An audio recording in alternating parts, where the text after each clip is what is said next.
In this video, we will demonstrate how to properly install tapered thread connections.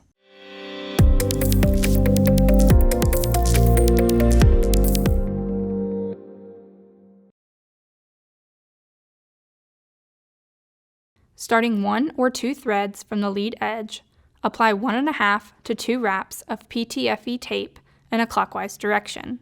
For applications using 3/16 stainless steel, be sure to use a stainless steel grade tape. Using too much PTFE tape or pairing liquid sealant with PTFE tape may cause distortion, poor thread engagement, or cracking of the coupling during assembly. Check threads to make sure the tape is properly installed and there is no obvious damage on either half.